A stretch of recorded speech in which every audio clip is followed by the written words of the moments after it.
할머니가 왜 여기 있어요? 손님들 앞에서 창피하게.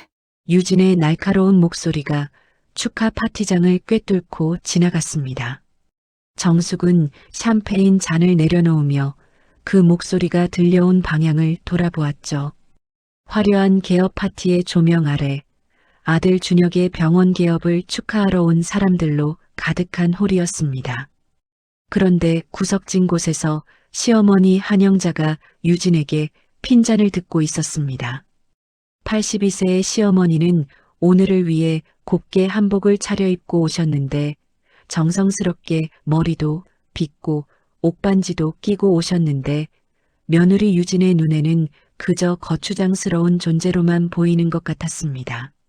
아니, 내가 준혁이 개업하는데 축하한다고. 아유, 지금 중요한 손님들 많이 오셨는데 할머니가 여기서 뭐 하세요?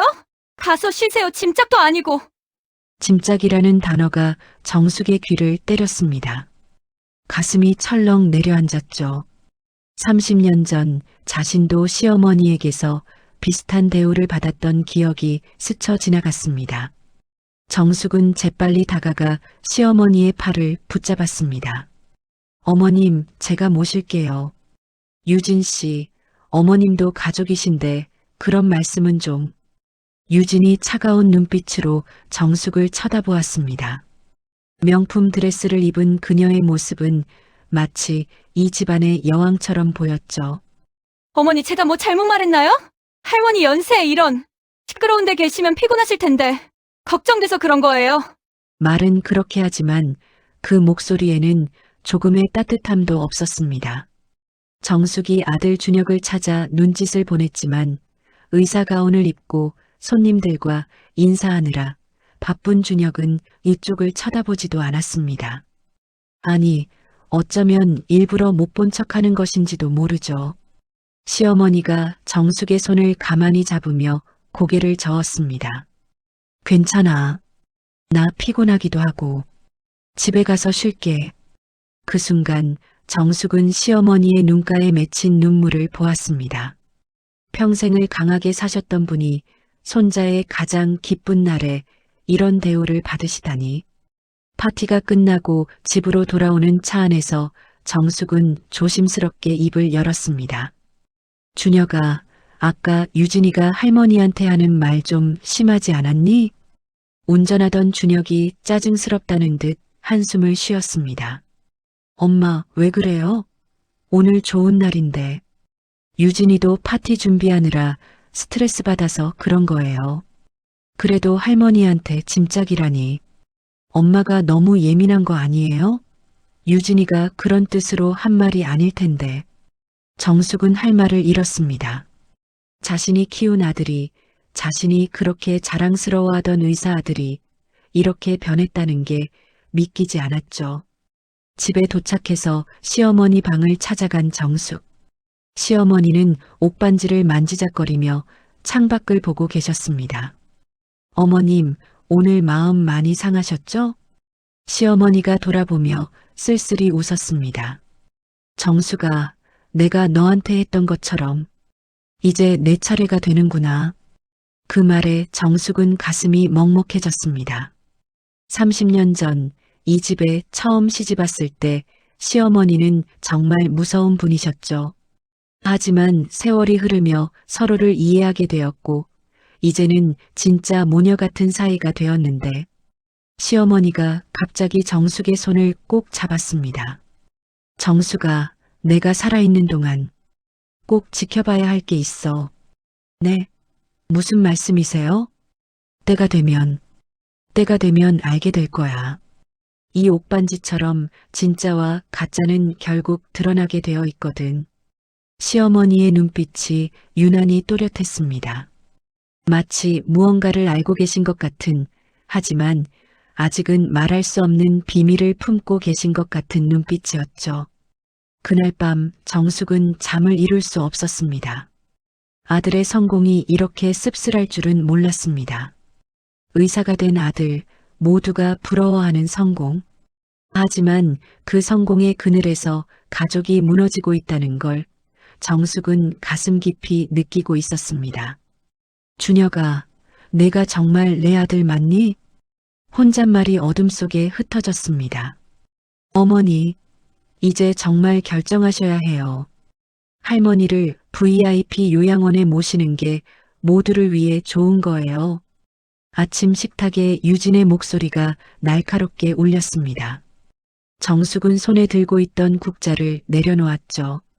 일주일 전 개업 파티 이후로 유진은 매일같이 시어머니를 요양원에 보내자는 이야기를 꺼냈습니다. 오늘은 아예 요양원 팸플릿까지 들고 왔더군요. 유진 씨, 어머님은 아직 정정하세요. 요양원은 무슨... 정숙이 말을 꺼내자 유진이 팸플릿을 탁 테이블에 내려놓았습니다.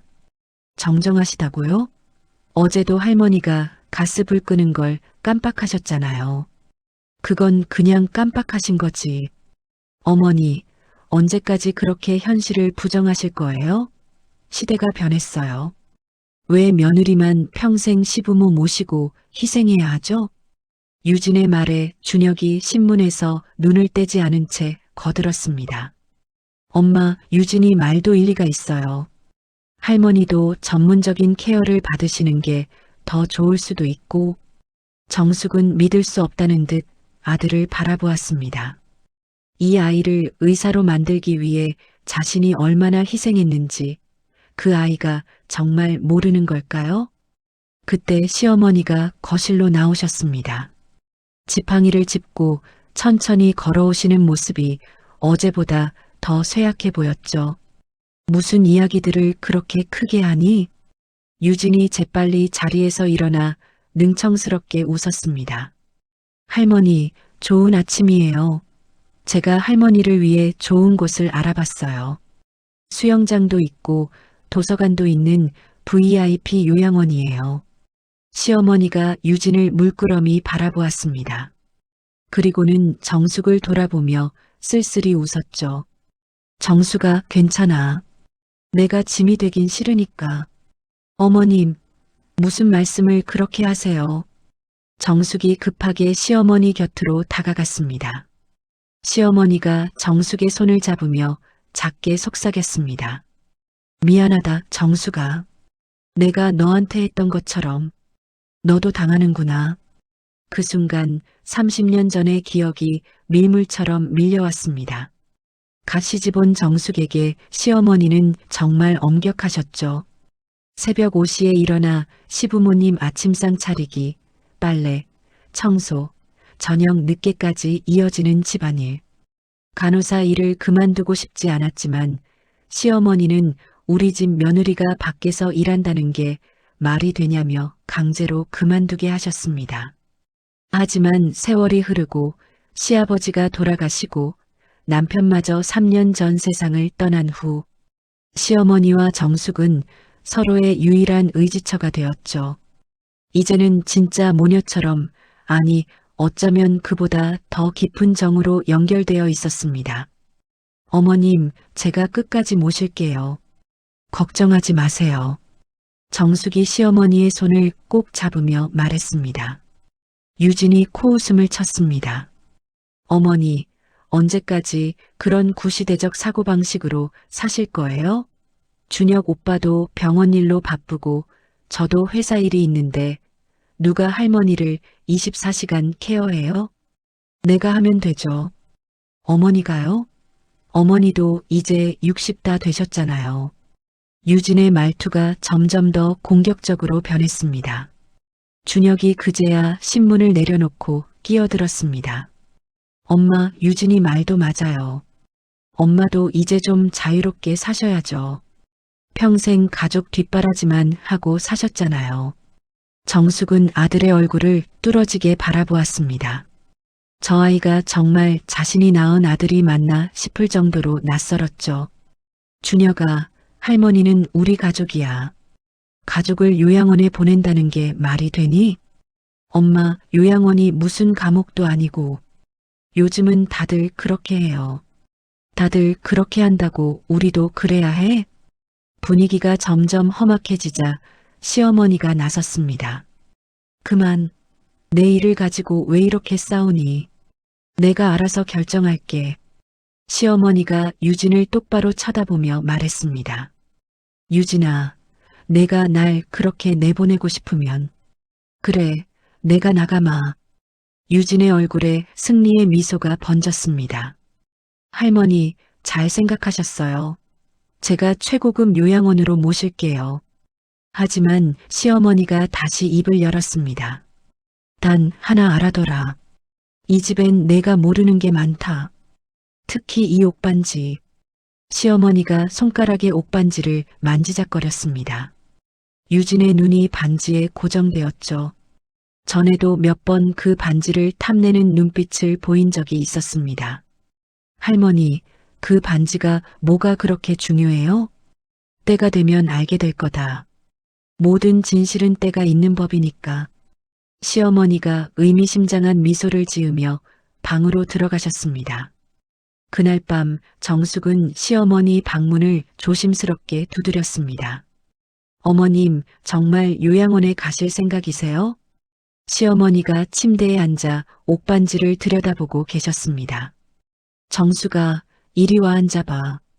정숙이 옆에 앉자 시어머니가 말을 이었습니다. 이 반지 알지? 내 시아버지가 결혼할 때 해준 거야. 그런데 이게 그냥 반지가 아니야. 네, 때가 되면 이 반지가 모든 걸 밝혀줄 거야. 그리고 정숙아, 너만 믿는다. 정숙은 시어머니의 말뜻을 알 수 없었지만 그 눈빛만은 분명히 읽을 수 있었습니다. 무언가 큰 일이 일어날 것 같은 폭풍 전의 고요 같은 불안감이 밀려왔죠. 며칠 후 아침 준혁이 서류 봉투를 들고 식탁에 앉았습니다. 엄마, 이거 좀 봐주세요. 정숙이 설거지하던 손을 멈추고 돌아보았죠. 아들의 표정이 평소와 달리 딱딱했습니다. 무슨 서류니? 할머니 요양원 입소 동의서예요. 보호자 동의가 필요해서요. 정숙의 손에서 접시가 미끄러져 바닥에 떨어졌습니다. 산산조각 난 접시처럼 정숙의 마음도 부서지고 있었죠. 준혁아, 정말로 할머니를 내보낼 거니? 엄마, 왜 그러세요? 할머니도 동의하셨잖아요. 동의가 아니라 포기하신 거지. 우리가 그런다는데 어쩌겠어. 준혁이 짜증스럽게 서류를 테이블에 내려놓았습니다. 엄마도 이제 좀 자유롭게 사셔야죠. 평생 시부모 모시느라 고생하셨잖아요. 그게 고생이었다고 생각하니? 그게 가족이고 정이야. 엄마, 제발 현실적으로 생각해요. 내가 병원 운영하느라 얼마나 바쁜지 알잖아요. 유진이도 회사 일 때문에 정신없고. 정숙이 아들의 눈을 똑바로 바라보며 물었습니다. 준혁아, 엄마가 너 키우느라 간호사 일 그만두고 평생 희생한 거 너한테는 아무 의미 없니? 준혁이 잠시 움찔했지만 이내 고개를 돌렸습니다. 그건 엄마가 선택한 거잖아요. 그 말에 정숙은 숨이 막혔습니다. 자신이 선택한 거? 시어머니가 우리 집 며느리가 밖에 일하러 다니는 꼴은 못 본다고 해서 울며 겨자 먹기로 그만둔 건데. 그때 유진이 거실로 나왔습니다. 완벽한 메이크업에 명품 정장 차림이었죠. 어머니, 아직도 서명 안 하셨어요? 오늘 중으로 요양원에 서류 제출해야 하는데. 유진 씨, 조금만 더 생각할 시간을. 시간이 어디 있어요? 그 요양원이 얼마나 들어가기 힘든 곳인지 아세요? 제가 아는 사람 통해서 겨우 자리 났어요. 유진이 정숙 앞으로 다가와 서류를 들이밀었습니다. 어머니, 할머니도 원하시는 거예요. 왜 자꾸 어머니가 막으세요? 정숙은 서류를 밀어냈습니다. 나는 절대 서명 안 해. 유진의 얼굴이 차갑게 굳었습니다. 어머니, 정말 이러실 거예요? 그래, 이럴 거야. 어머님은 우리 가족이야. 유진이 준혁을 돌아보며 날카롭게 말했습니다. 오빠, 어머니가 저러시는데 어떻게 할 거예요? 준혁이 한숨을 쉬며 일어났습니다. 엄마, 제발 좀 이해해 주세요. 이게 모두를 위한 최선이에요. 모두를 위한 최선? 너희 둘을 위한 최선이겠지. 정숙의 목소리가 떨렸습니다. 평생 참고 살았던 그녀가 처음으로 목소리를 높였죠. 그 순간 시어머니가 지팡이를 짚고 나오셨습니다. 무슨 일이니? 아침부터 왜 이렇게 시끄러워? 유진이 재빨리 표정을 바꾸며 다가갔습니다. 할머니, 요양원 서류 때문에 그래요. 어머니가 반대하셔서. 시어머니가 정숙을 바라보았습니다. 그 눈빛에는 깊은 이해와 연민이 담겨 있었죠. 정숙아, 네, 어머님. 괜찮아. 내가 가마. 어머님, 시어머니가 정숙의 손을 잡았습니다. 대신 내가 날 위해 한 가지만 해줘. 뭐든지 하겠습니다. 내 방 장롱 밑에 보면 낡은 상자가 하나 있어. 그거 내가 보관해줘. 유진의 귀가 쫑긋해졌습니다. 할머니, 무슨 상자요? 내가 알 필요 없는 거야. 시어머니가 차갑게 말하고는 정숙과 함께 방으로 들어가셨습니다. 방 안에서 시어머니가 낡은 가죽 상자를 꺼냈습니다. 먼지가 뽀얗게 앉은 상자였죠. 정숙아, 이 안에는 중요한 서류들이 있어. 절대 유진이 손에 들어가게 하지 마. 네, 어머님. 그런데 이게 때가 되면 열어봐. 그리고 이것도. 시어머니가 옷반지를 빼서 정숙에게 건넸습니다. 어머님, 이건 너무 귀한 거예요. 내가 가지고 있어야 해. 이 반지가 열쇠야. 열쇠요? 그래, 모든 진실을 여는 열쇠. 그날 오후 정숙은 혼자 시어머니와 마지막 점심을 준비했습니다. 시어머니가 좋아하시는 갈비탕을 끓이며 눈물이 멈추지 않았죠. 어머님, 정말 가셔야 해요? 정수가 나도 알아. 그 여우 같은 것이 뭘 노리는지. 그럼 왜? 때로는 한 발 물러서야 두 발 나아갈 수 있는 법이야. 넌 그저 지켜봐. 두 사람이 조용히 식사를 하고 있을 때 유진이 들어왔습니다. 할머니, 짐 다 싸셨어요? 내일 아침 일찍 출발해야 해요. 시어머니가 유진을 물끄러미 바라보았습니다. 유진아, 너는 정말로 내가 그저 짐짝이니? 유진이 잠시 당황했지만 이내 능청스럽게 웃었습니다. 할머니, 무슨 말씀이세요? 가족이죠. 가족.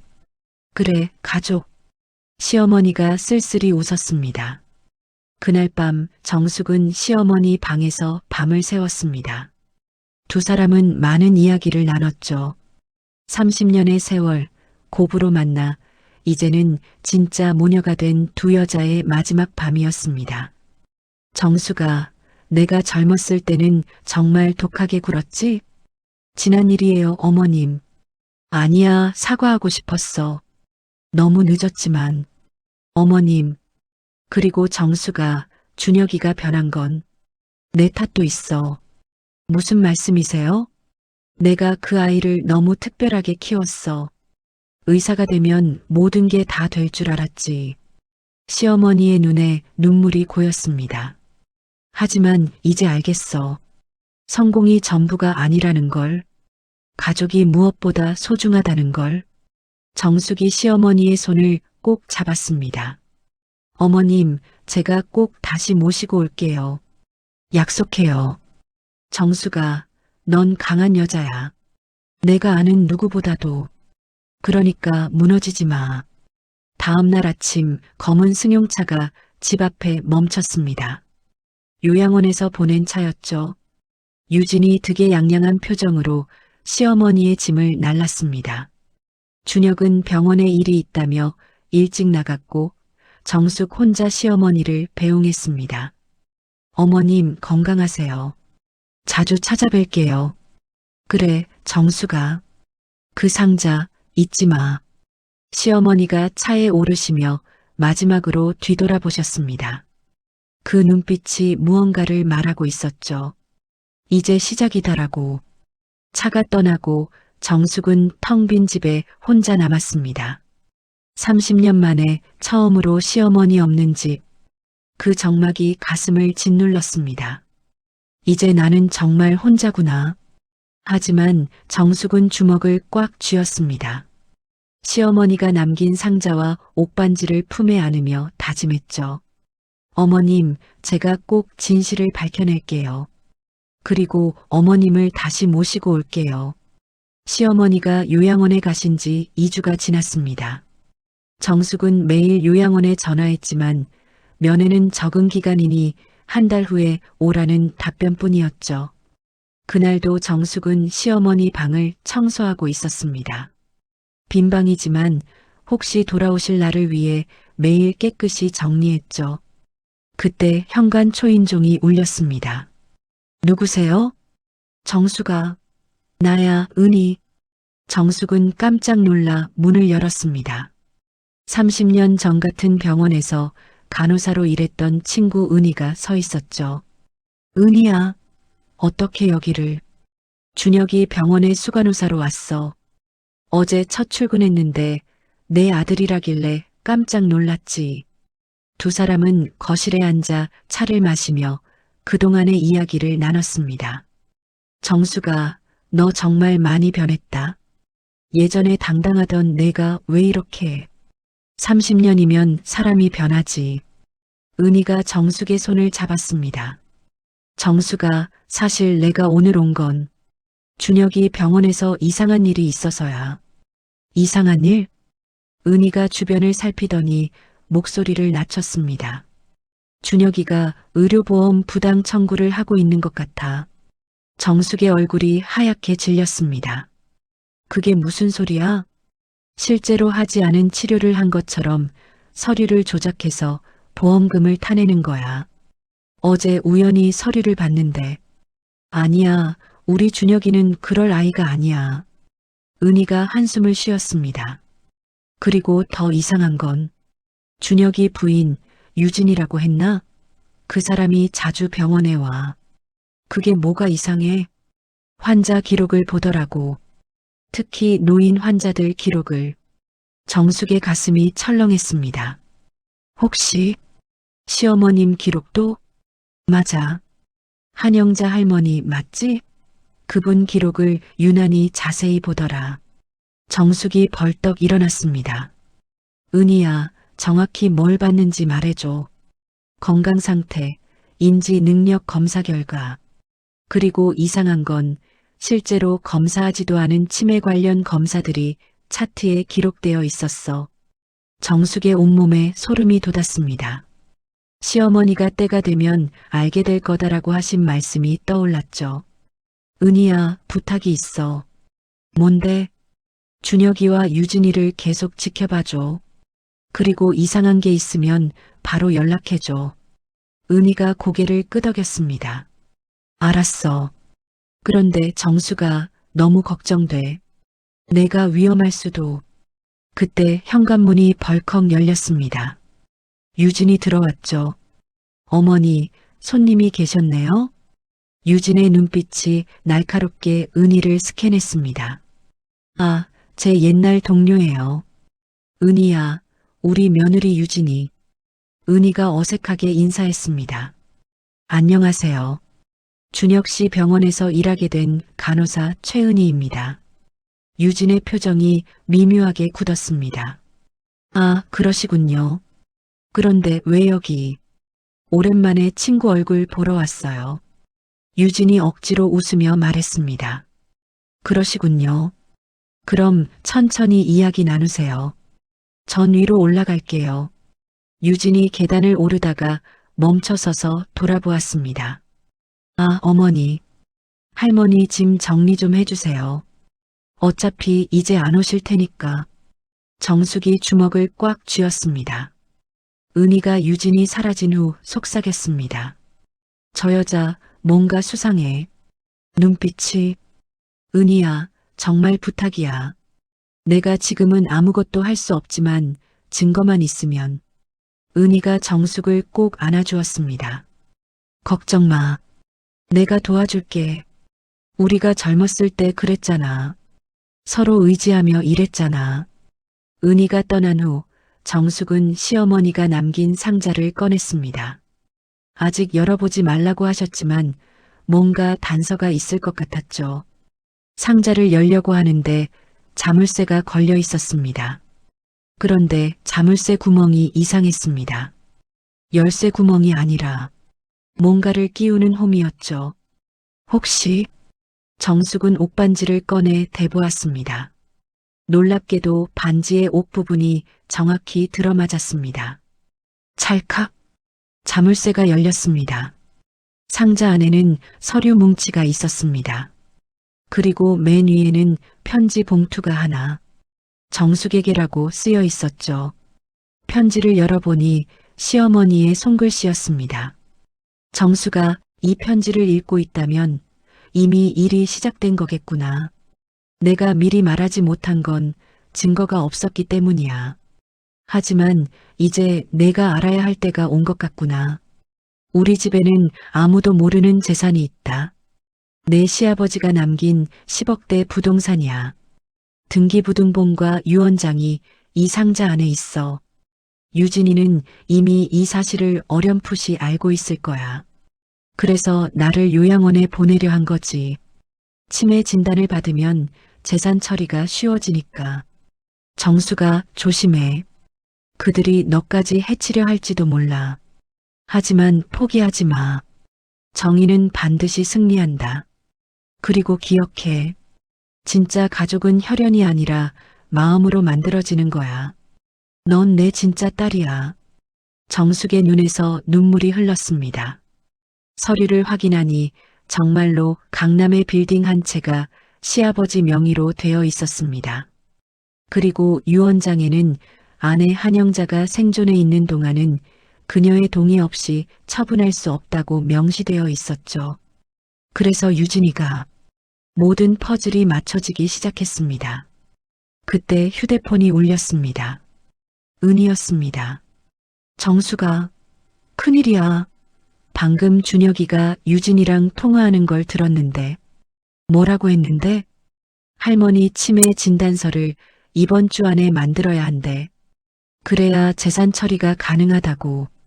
정숙은 전화기를 떨어뜨릴 뻔했습니다.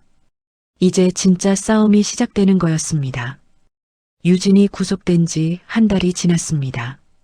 준혁은 작은 동네 의원에서 간호보조로 일하며 처음부터 다시 시작했죠. 정숙과 시어머니는 평화로운 일상을 되찾은 듯 했습니다. 하지만 폭풍은 아직 끝나지 않았습니다. 그날 오후 낯선 중년 여성이 집을 찾아왔습니다. 박정숙 씨 맞으시죠?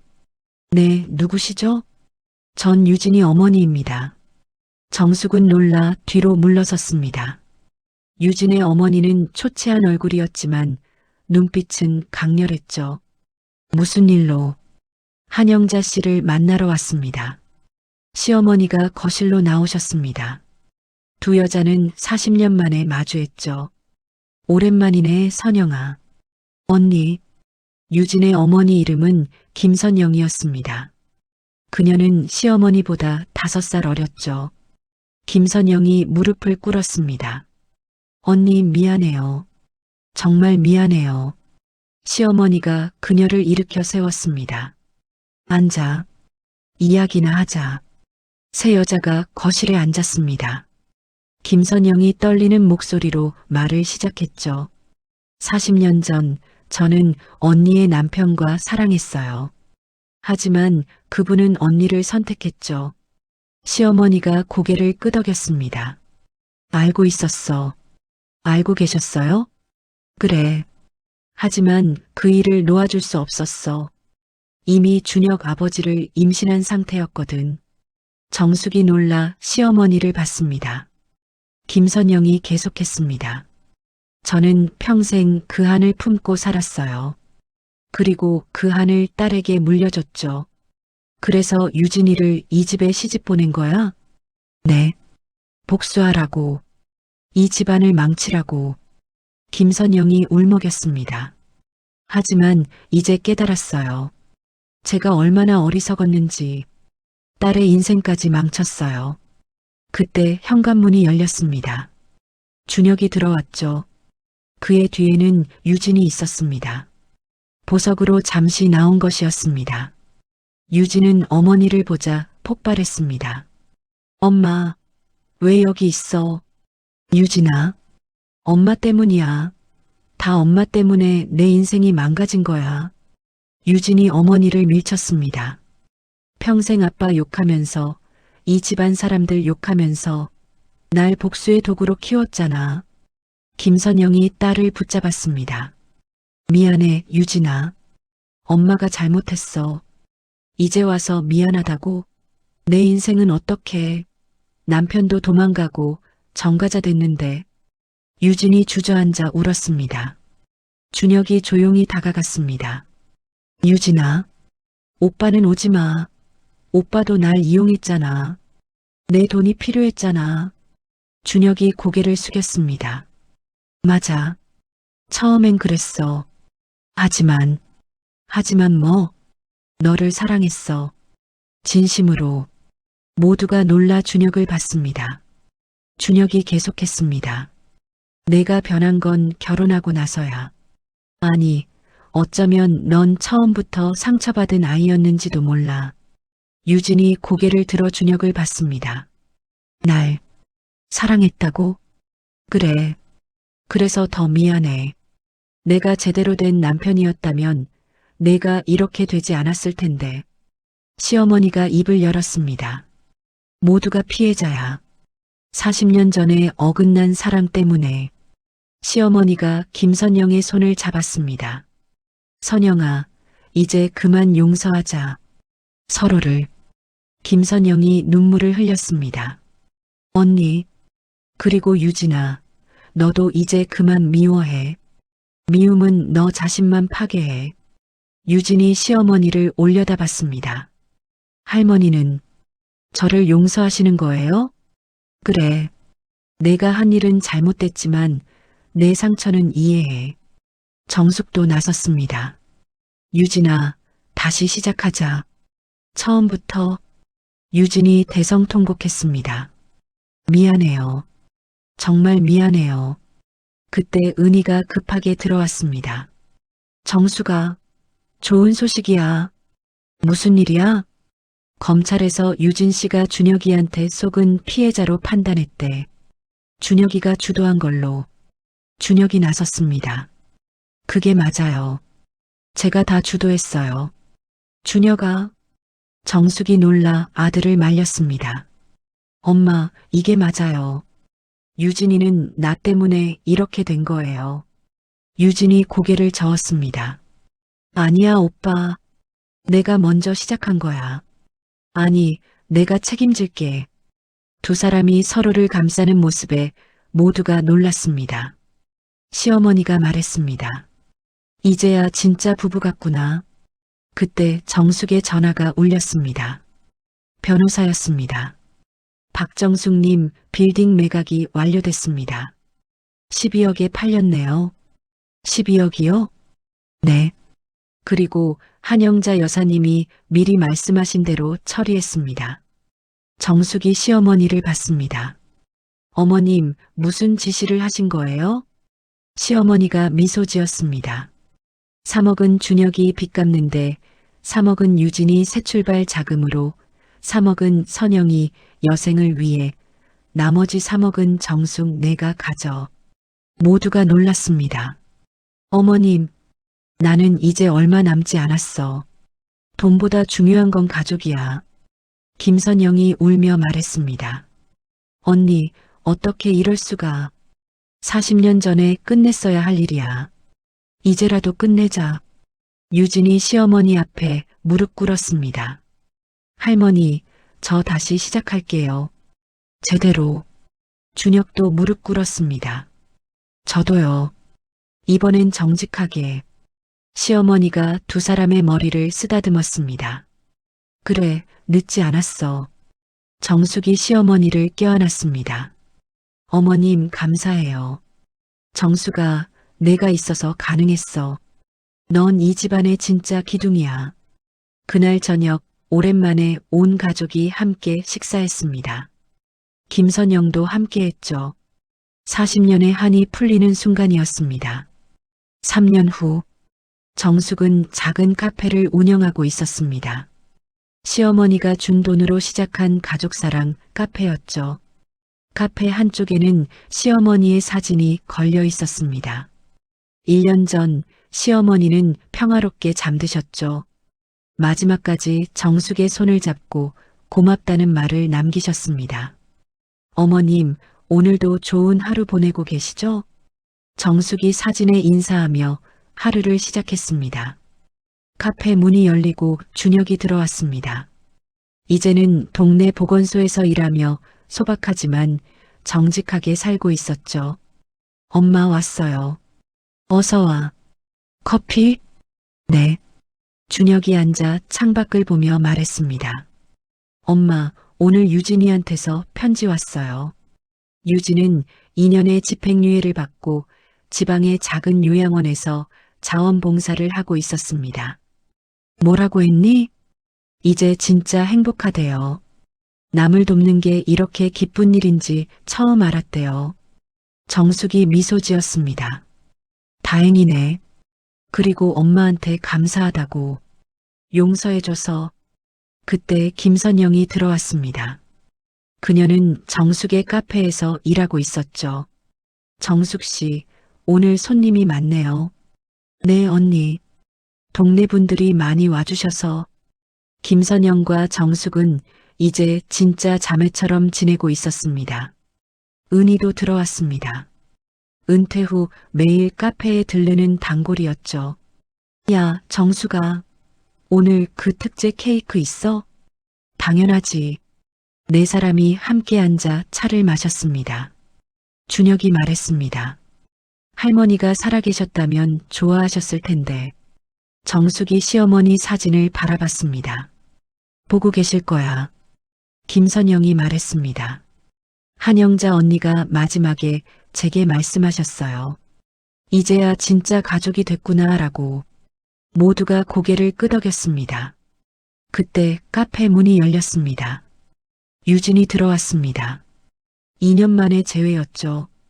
어머니, 유진은 많이 변해 있었습니다. 화려했던 모습은 사라지고 소박하지만 편안해 보였죠. 정숙이 일어나 유진을 안아주었습니다.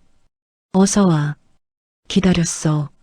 어머니, 저 정말 죄송해요. 지난 일이야. 이제 우리 다시 시작하자. 유진이 준혁을 봤습니다. 오빠, 유진아. 두 사람은 어색하게 웃었습니다.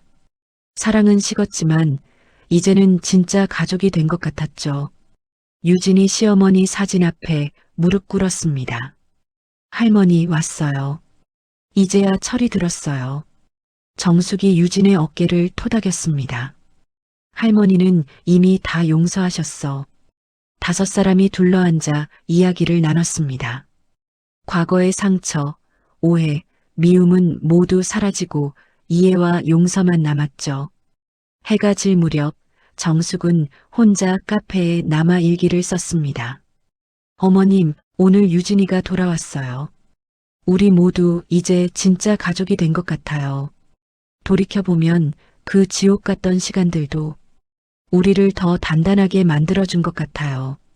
어머님이 남기신 가장 큰 유산은 돈이 아니라 용서였어요. 미움을 사랑으로 바꾸는 힘, 상처를 치유하는 힘, 그게 진짜 가족의 힘이라는 걸 이제야 알게 됐어요. 감사해요, 어머님. 이제 저도 어머님처럼 살아가려고 해요. 사랑과 용서로. 정숙이 일기장을 덮고 시어머니 사진을 바라봤습니다. 사진 속 시어머니가 미소 짓는 것 같았죠. 창밖에는 노을이 아름답게 물들어가고 있었습니다. 정숙은 옷반지를 만지작거렸습니다. 이제 그 반지는 미움이 아닌 사랑의 상징이 되었죠. 어머님, 우리 이제 행복해요. 혼잣말이 따뜻한 카페 안에 울려 퍼졌습니다. 문득 준혁이 다시 들어왔습니다. 엄마, 깜빡했는데 내일 할머니 기일이야. 알아. 다 같이 가기로 했어. 네. 그리고 엄마. 응? 사랑해요. 그리고 정말 감사해요. 정숙이 아들을 바라보며 미소 지었습니다. 나도 사랑해. 준혁이 나간 후 정숙은 다시 시어머니 사진을 봤습니다. 어머님 보셨죠? 준혁이가 이제 제대로 된 사람이 됐어요. 바람이 불어 창문 커튼이 살랑거렸습니다. 마치 시어머니가 답하는 것 같았죠. 정숙은 카페 문을 닫고 집으로 향했습니다. 이제는 혼자가 아니었습니다. 진짜 가족이 기다리고 있었으니까요. 걸어가는 정숙의 뒷모습이 노을빛에 물들었습니다. 힘들었던 세월을 견뎌낸 한 여자의 당당한 걸음이었죠.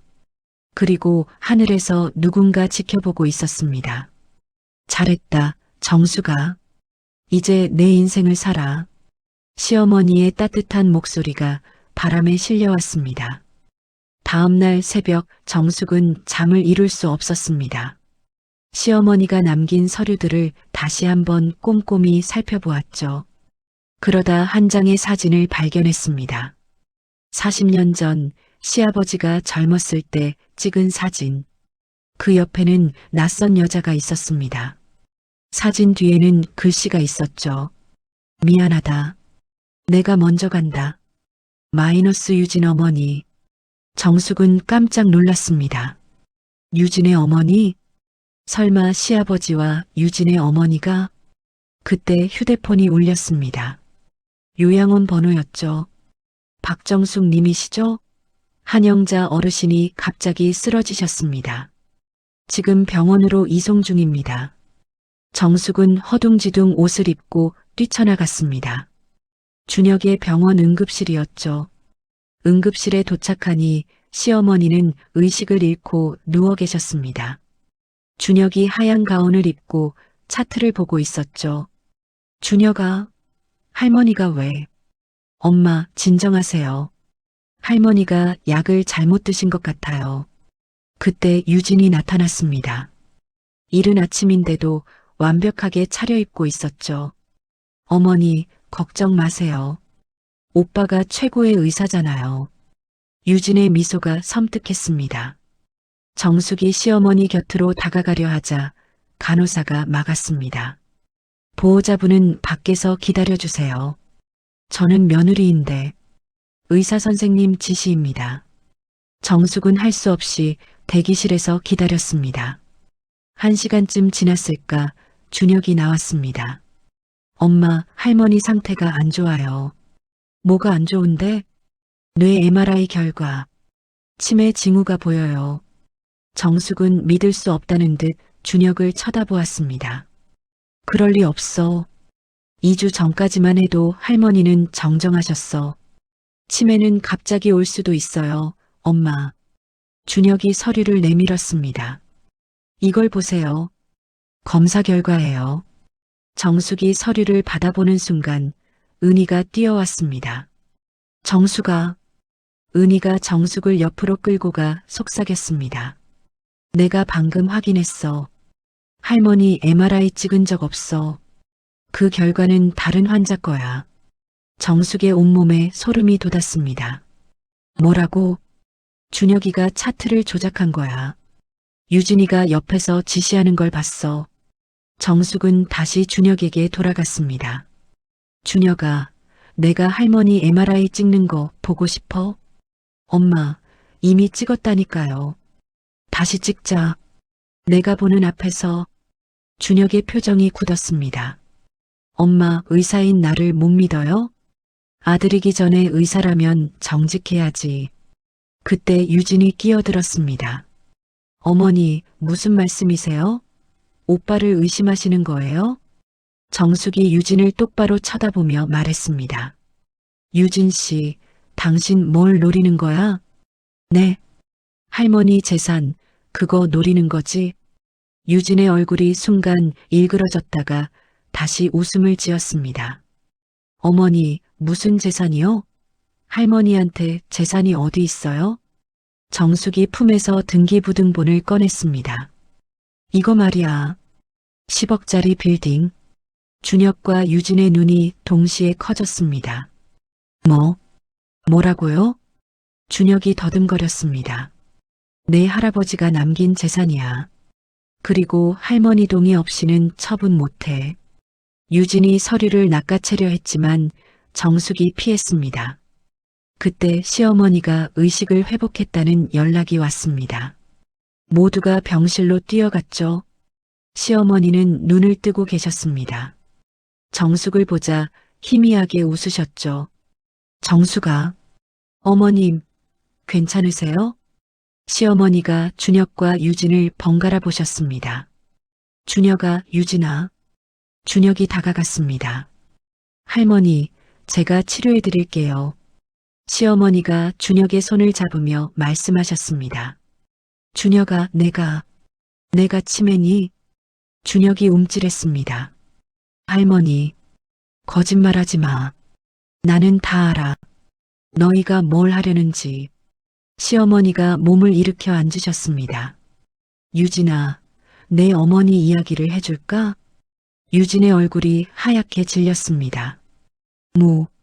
무슨, 40년 전 내 어머니와 우리 영감, 둘이 무슨 사이였는지 알아? 병실에 정적이 흘렀습니다. 시어머니가 말을 이었습니다. 내 어머니가 우리 영감의 첫사랑이었어. 하지만 집안이 반대해서 갈라섰지. 유진이 주먹을 꽉 쥐었습니다. 그래서요?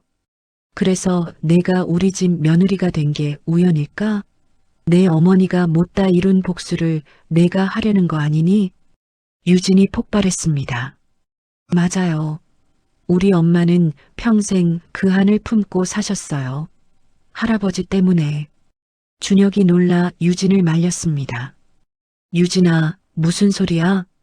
유진이 준혁을 밀쳐냈습니다. 오빠는 몰라요. 내가 왜 이 집에 시집 왔는지. 이 집안을 망치려고 왔어요. 정숙이 나섰습니다. 그래서 준혁이를 이용한 거야? 내 아들을 망치려고? 유진이 비웃었습니다. 망치려고? 아니에요. 돈을 뺏으려고요. 그 빌딩, 원래 우리 엄마 것이어야 했어요. 시어머니가 고개를 저었습니다. 불쌍한 것. 부모의 한을 대물림하다니. 그때 은희가 경찰과 함께 들어왔습니다. 의료법 위반과 문서 위조 혐의로 조사가 필요합니다. 준혁이 당황해서 물러섰습니다. 이게 무슨... 은희가 증거 서류를 들어보였습니다. 제가 다 녹음하고 증거 수집했어요. 정수가 이제 안심해. 유진이 발악했습니다. 아니에요. 이건 모함이에요. 하지만 경찰은 유진과 준혁을 연행했습니다. 병실에는 정숙과 시어머니, 은희만 남았습니다. 시어머니가 정숙의 손을 잡았습니다. 정숙아, 고생했구나. 어머님, 정말 괜찮으세요? 나는 괜찮아. 약을 바꿔치기 한 걸 알고 일부러 조금만 먹었어. 정숙이 놀라 시어머니를 보았습니다. 알고 계셨어요? 다 알고 있었지. 그래야 저 여우 같은 것의 정체를 밝힐 수 있으니까. 시어머니가 옷반지를 다시 정숙에게 끼워주었습니다. 이제 내가 이 집안의 진짜 주인이야. 경찰 조사가 시작된 지 일주일이 지났습니다. 준혁은 증거 불충분으로 일단 풀려났지만 병원은 이미 소문이 퍼져 환자들이 떠나기 시작했죠. 유진은 변호사를 선임해 맞서고 있었습니다. 그날 오후 정숙은 시어머니를 다시 집으로 모셔왔습니다. 요양원에서 나오시는 시어머니의 얼굴에는 안도감이 가득했죠. 집이 최고야. 정수가 고마워. 당연한 거려 어머님. 두 사람이 따뜻한 차를 마시고 있을 때 현관문이 벌컥 열렸습니다. 준혁이 들어왔습니다. 얼굴은 초췌하고 눈은 충혈되어 있었죠. 엄마, 이게 다 엄마 때문이야. 준혁이 소리쳤습니다. 준혁아, 진정해. 진정하라고? 내 인생이 망가졌는데? 준혁이 테이블을 주먹으로 내리쳤습니다. 병원에 환자가 없어. 다들 사기꾼 의사라고 수군거려. 이게 다 엄마가 경찰에 신고해서야. 시어머니가 나섰습니다. 준혁아, 내가 잘못한 거야. 할머니는 조용히 계세요. 할머니 재산 때문에 이 모든 일이 시작된 거잖아요. 그때 유진이 들어왔습니다. 그녀의 손에는 서류 뭉치가 들려 있었죠. 여보, 다 준비됐어. 뭐가 준비됐다는 거야? 정숙이 불안하게 물었습니다. 유진이 차갑게 웃으며 서류를 내밀었습니다. 어머니를 정신병원에 입원시킬 서류예요. 뭐라고? 어머니가 망상 장애가 있으신 것 같아서요. 없는 재산이 있다고 하시고 저를 모함하시고. 정숙이 벌떡 일어났습니다. 너희가 감히. 준혁이 정숙을 붙잡았습니다. 엄마, 이게 엄마를 위한 거예요. 치료받고 오세요. 준혁아, 내가 정말 내 아들 맞니? 정숙의 절규가 집안에 울려 퍼졌습니다. 준혁의 눈에 잠시 망설임이 스쳤지만 유진이 그의 팔을 잡았습니다. 여보, 우리가 살려면 이 방법뿐이야. 그때 시어머니가 입을 열었습니다. 준혁아, 내 아버지가 왜 일찍 돌아가셨는지 아니? 준혁이 멈칫했습니다. 심장마비였잖아요. 아니야. 내 도박 빚 때문이야. 충격적인 고백에 모두가 얼어붙었습니다. 내가 의대 다닐 때 도박으로 진 빚 3억.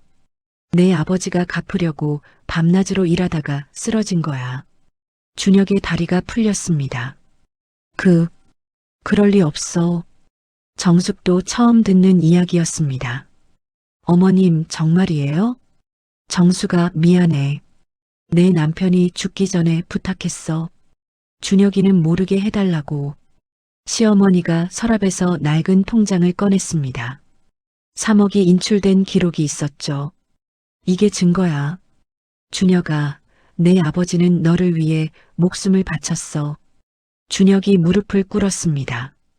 아버지가 나 때문에. 유진이 준혁을 일으켜 세우려 했지만 그는 움직이지 않았습니다. 그때 정숙의 휴대폰이 울렸습니다.